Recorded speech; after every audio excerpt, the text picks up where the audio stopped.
चलिए तो good afternoon all of you. Last lecture में हमने देखा था कि एक सर्कुलर लूप दे रखा था, उस सर्कुलर लूप से x डिस्टेंस पे p पॉइंट पे हमने निकाली थी मैग्नेटिक फील्ड की वैल्यू। सर्कुलर रिंग से जिसकी रेडियस r थी उससे x डिस्टेंस पे p पॉइंट पे हमने क्या निकाला था, मैग्नेटिक फील्ड की वैल्यू निकाली थी। कोई बता सकता है क्या आया था final result? Sir mu naught upon I R square upon 2 bracket में R square plus x square की power 3/2। Mu naught I R square upon 2 bracket में R square plus x square की पावर 3/2, यही आया था रिजल्ट। यही आया था रिजल्ट। एग्री कर पा रहे हैं? Yes sir. चलिए अब बताइए, इसी के अंदर अगर मान लीजिए हमें ये पूछा होता कि what will be the value of magnetic field at the centre of the circular ring, तो उसकी वैल्यू कितनी होती? कोई बता सकता है? ट्राई कीजिए। अगर मान लीजिए इसी केस में हमें पूछा होता कि सेंटर पे मैग्नेटिक फील्ड की वैल्यू कितनी होगी, तो कैसे निकालेंगे?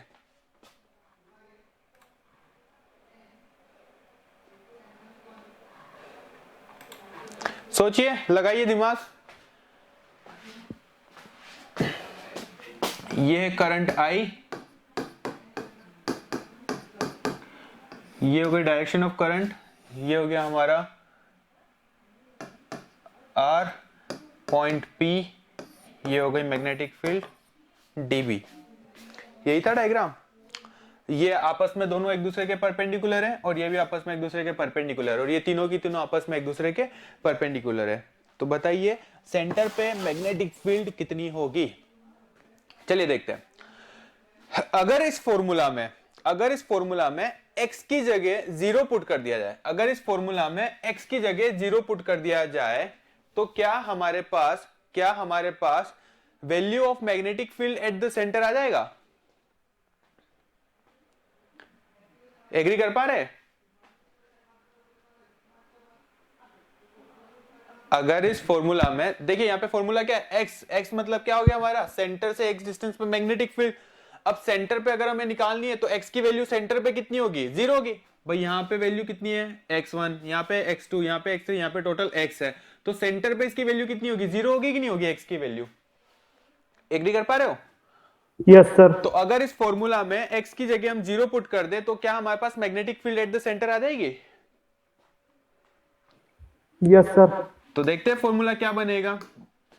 तो हमारा फॉर्मूला बनेगा B is equal to mu naught I R square divided by 2 R square plus 0 की पावर 3/2।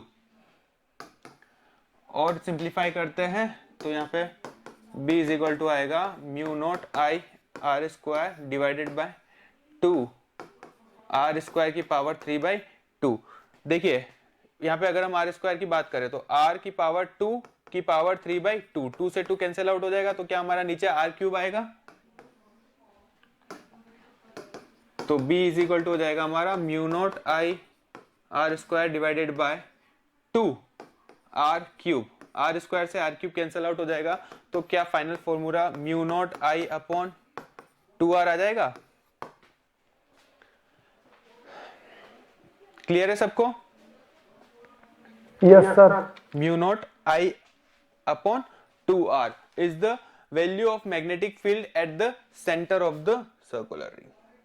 इस सर्कुलर रिंग के सेंटर पे मैग्नेटिक फील्ड की वैल्यू कितनी होगी? म्यू नॉट आई अपॉन 2r। चलिए बढ़े आगे। तो ये तो था हमारा अब तक का टॉपिक, सर्कुलर रिंग से रिलेटेड x डिस्टेंस पे मैग्नेटिक फील्ड कितनी होगी, सेंटर पे मैग्नेटिक फील्ड कितनी होगी, कैसे निकालेंगे। आज का टॉपिक है हमारा ampere circular law. Ampere circular law क्या कहता है हमारा, उसे समझने से पहले हम थोड़ा सा जाते हैं फ्लैशबैक में। फ्लैशबैक में हमने पढ़ा था इलेक्ट्रॉनिक्स के अंदर, इलेक्ट्रोस्टैटिक्स के अंदर पढ़ा था हमने गॉस लॉ। उसी में हमने पढ़ा था कुलैम्स लॉ। कुलैम्स लॉ क्या बताता है हमें? इलेक्ट्रिक फील्ड या magnitude of electric force in the terms of charges, कि अगर हमारे पास कोई सिस्टम है जिसमें चार्जेस है तो उस सिस्टम का मैग्नेटिक की जगह इलेक्ट्रिक फील्ड, क्योंकि हम इलेक्ट्रोस्टैटिक्स में किसकी बात करते हैं? Electric field and electric force. तो इलेक्ट्रिक फील्ड और इलेक्ट्रिक फोर्स हमें कौन बताता था? सबसे पहले हमें बताता था कूलम्ब्स लॉ। सेकेंड, उसे हमने थोड़ा सा अपग्रेड किया था। किस केस में अपग्रेड किया था? कि अगर कोई सिस्टम जो है वो सिमेट्री को फॉलो कर रहा है, अगर कोई सिस्टम जो है वो सिमेट्री को फॉलो कर रहा है, फॉर एग्जांपल कोई क्लोज सरफेस है, सरफेस के अंदर क्यू चार्ज इनसाइड प्रेजेंट है, तो उससे रिलेटेड इलेक्ट्रिक फ्लक्स की वैल्यू कितनी होगी? Q upon epsilon not integration of E dot D ए। पढ़ा था हमने? Total flux related to a system in which there is a closed surface and q charge present inside the closed surface, the total electric flux related to this kind of configuration will be equal to q upon epsilon naught। यही पढ़ा था हमने। तो ये किसने कहा था? ये कहा था हमारे गॉस भाई साहब ने। यही था हमारा गॉस लॉ कि भाई अगर कोई नॉर्मल सिस्टम है तो उस नॉर्मल सिस्टम की इलेक्ट्रिक फील्ड, इलेक्ट्रिक फोर्स तो हम निकाल सकते थे कूलम्ब्स लॉ से। अगर वही सिस्टम हमारा सिमेट्री को फॉलो कर रहा है, कुछ स्पेसिफिक कंडीशंस को फॉलो कर रहा है, तो हम यूज करते थे गॉस लॉ। ये थोड़ा और ज्यादा सिंप्लीफाई वर्जन था और थोड़ा सा इजी वर्जन था कि भाई हाँ ठीक है, फटाफट हमारे पास क्यू चार्ज दे रखा है किसी क्लोज सरफेस में, तो Q upon epsilon naught is the electric flux related to that surface. तो ये तो हो गई बात हमारी इलेक्ट्रिक फील्ड या इलेक्ट्रिक फोर्स की। अगर हम बात करें magnetic field and magnetic force की, तो हमने प्रीवियस लेक्चर्स में पढ़ा था बायो-सावर्ट लॉ। बायो-सावर्ट लॉ पढ़ा था। एक वायर था, उस वायर के अंदर आई करंट फ्लो रही थी, इनफाइनाइट लेंथ का वायर था, उसका हमने एक डीएल सेक्शन लिया था। एक वायर था जिसमें आई करंट फ्लो रही थी, उसमें हमने एक डीएल सेक्शन लिया था लेंथ का, और यहाँ पे पी पॉइंट पे एक्स डिस्टेंस पे हमें क्या निकालना था? हमें निकालना था मैग्नेटिक फील्ड की वैल्यू। तो इस केस में हमने यूज किया था बायो सावर्ट लॉ। किसमें? Magnetic field and magnetic force के अंदर बायो सावर्ट लॉ। इसी का अपग्रेडेड वर्जन है हमारा एम्पियर सर्क्यूटल लॉ। इसी का अपग्रेडेड वर्जन है हमारा एम्पियर्स सर्क्यूटल लॉ। इसी का अपग्रेडेड वर्जन क्या है हमारा? एम्पियर सर्क्यूटल लॉ, जो कि एक स्पेसिफिक कंडीशन के अंदर मैग्नेटिक फील्ड को निकालने के काम में आता है। स्पेसिफिक कंडीशंस के अंदर मैग्नेटिक फील्ड को निकालने के काम में आता है। बायो सावर्ट लॉ क्या था हमारा? B is equal to I D L sine theta upon R square mu naught upon 4 pi. यही था हमारा बायो सावर्ट लॉ। अब देखते हैं एम्पियर सर्क्यूटल लॉ क्या कहता है। Let's talk about the Ampere circuital law.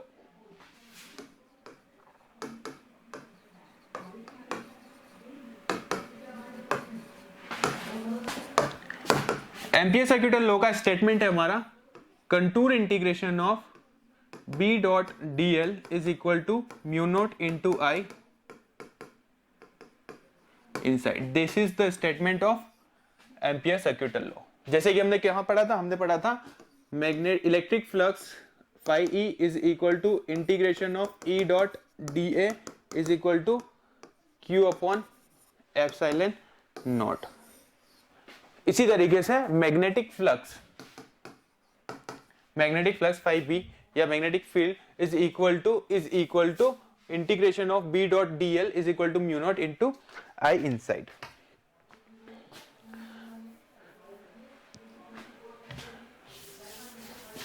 देखते हैं कैसे काम करेगा। यहां पे हम कुछ टर्म्स को समझते हैं। सबसे पहले हमें दे रखा है कंटूर इंटीग्रेशन। इंटीग्रेशन मतलब क्या होता है? एड करना, मिक्स करना, सबको मर्ज करना।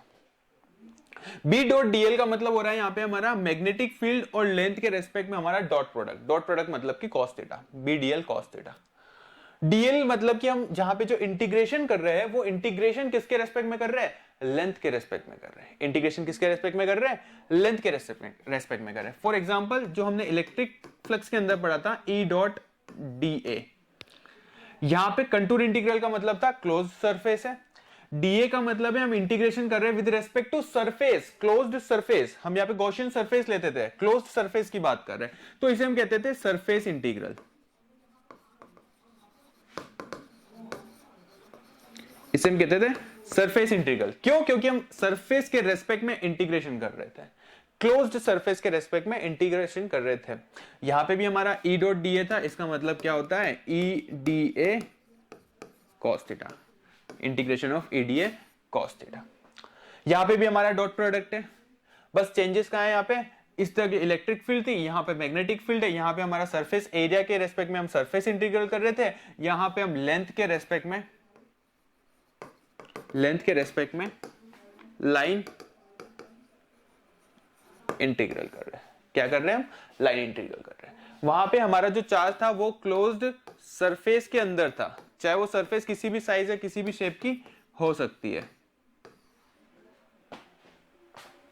Close surface, sphere, cylinder, cube.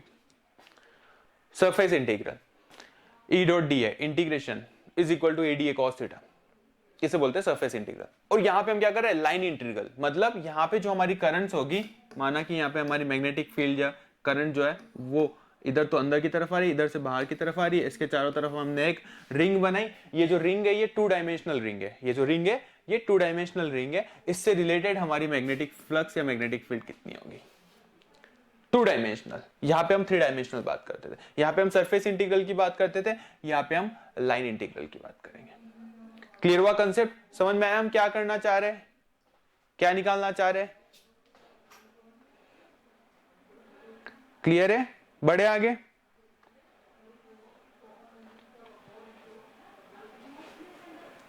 किसी को कोई डाउट? Yes sir. चलिए देखिए, अब हम देखते हैं इसका मतलब mu naught into I inside का मतलब क्या है।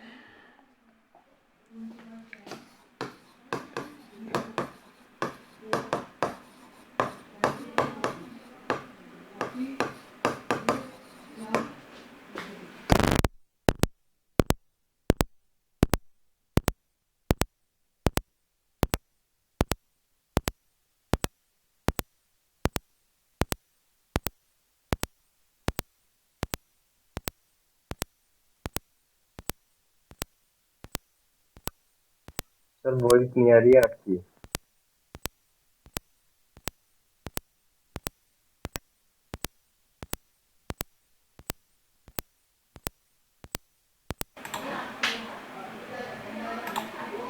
चलिए फिर से देखते हैं। जहां पे भी हमें magnetic field inside the surface बतानी होती है, हम क्या बनाते हैं, क्रॉस बनाते हैं। और जहां पे मैग्नेटिक फील्ड कमिंग आउटसाइड और आउटवर्ड फ्रॉम द सरफेस दिखाना होता है, तो हम वहां पे क्या बनाते हैं, डॉट बनाते हैं। क्यों? क्योंकि देखिए वेक्टर क्वांटिटीज के टर्म्स में हमेशा ये मान लीजिए एरो है, ये वाला इसका बैक पार्ट हो गया, इसका फ्रंट पार्ट हो गया। तो जब भी कोई चीज आएगी सामने की तरफ आएगी, पॉइंटर है सामने की तरफ आएगा, तो हमें क्या दिखेगा, उसका शार्प एज दिखेगा, है ना, पॉइंट दिखेगा। और जब भी हम पीछे से देखेंगे तो हमें क्या दिखेगा, कुछ इस टाइप का स्ट्रक्चर दिखेगा, एरो जो है वो जा रहा है ना। तो जब भी हमें किसी सरफेस से आउटवर्ड मैग्नेटिक फील्ड या किसी क्वांटिटी को शो करना होता है तो हम क्रॉस को यूज करते हैं, और जब भी हमें इनसाइड के लिए क्रॉस को यूज करते हैं, और जब भी हमें आउटवर्ड फ्रॉम द सरफेस दिखाना होता है तो हम डॉट को यूज करते हैं। ये वाला कंसेप्ट क्लियर है सबको? यही वाला कंसेप्ट काम में आएगा अभी।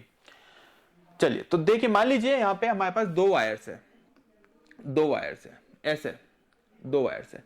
एक के अंदर करंट जो है वो अंदर की तरफ जा रही है, दूसरे के अंदर वायर में जो करंट है वो बाहर की तरफ आ रही है। 2 करंट कैरिंग वायर्स है। इन दोनों करंट कैरिंग वायर्स के कारण हमें इस P पॉइंट पे मैग्नेटिक फील्ड निकालनी है। इस P पॉइंट पे क्या निकालनी है, मैग्नेटिक फील्ड और मैग्नेटिक फ्लक्स निकालना है। तो कैसे करेंगे? तो जब भी हमें कुछ इस टाइप का कॉन्फ़िगरेशन दिया जाए, सबसे पहले हमें क्या बनाना है, हमें बनाना है एम्पियर्स सरफेस। जैसे हम वहां पे क्या बनाते थे, गॉसियन सरफेस बनाते थे। अगर कोई क्यू चार्ज प्लेस्ड है, एक प्लस क्यू चार्ज है, दूसरा माइनस क्यू चार्ज है, इन दोनों चार्जेस के कारण अगर हमें मैग्नेटिक फ्लक्स निकालना होता था तो हम क्या करते थे, इन्हें एक क्लोज सरफेस के अंदर प्लेस करते थे, गॉसियन सरफेस बनाते थे। या फिर हम क्या करते थे, ये दोनों चार्जेस है, plus Q minus Q charges है, ये एक वायर के ऊपर है, तो इसके चारों तरफ हम गॉसियन सरफेस बनाते थे जो कि इसे एनक्लोज्ड कर दे। यही करते थे। ये 3D में होता था, ये सारा की सारा काम क्या होता था, 3D में होता था। यहाँ पे हमारा सारा के सारा खेल जो है वो 2D में चलेगा, क्योंकि हम यहाँ पे क्या यूज करेंगे, लाइन इंटीग्रल यूज करेंगे।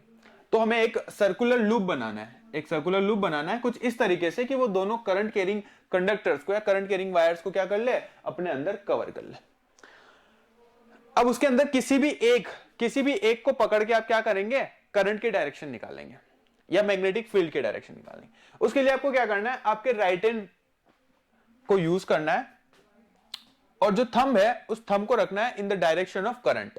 तो यहां पे अगर हम इस वाले के रेस्पेक्ट में निकाले तो पहली वाली जो करंट है I1, ये है हमारी I2।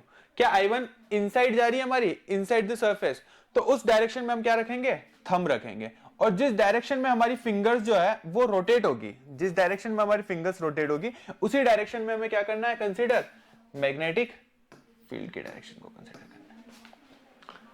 क्लियर हुआ कंसेप्ट?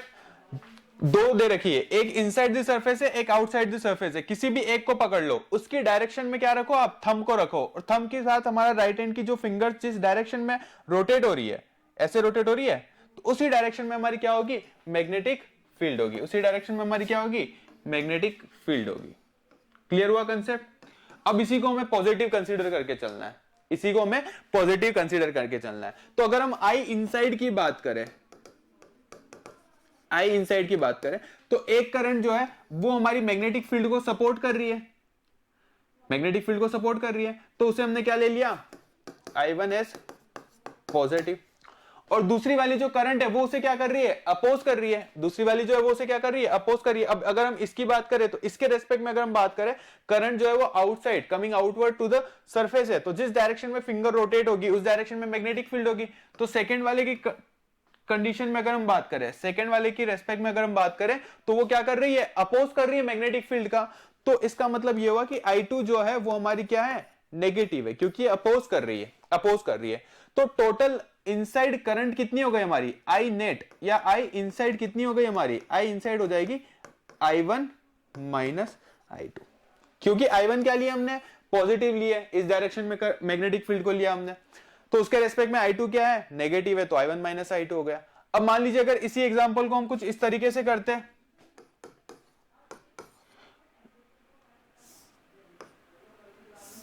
मान लीजिए कुछ इस तरीके से करते हैं, इसको हम पॉजिटिव कंसीडर करते हैं, तो करंट की डायरेक्शन में थंब को रखते हैं, तो मैग्नेटिक फील्ड जो है वो इस तरफ होती, तो यहां पे मैग्नेटिक फील्ड की डायरेक्शन क्या आ जाती है हमारी, ये आ जाती। अब इस केस में हमारा I इनसाइड क्या हो जाता, I इनसाइड की अगर हम बात करें, ये है I1, ये है I2, क्या I2 हमारा पॉजिटिव होता है, अब I2 हमारा पॉजिटिव होता है, क्यों, क्योंकि ये मैग्नेटिक फील्ड को क्या कर रहा है, सपोर्ट कर रहा है।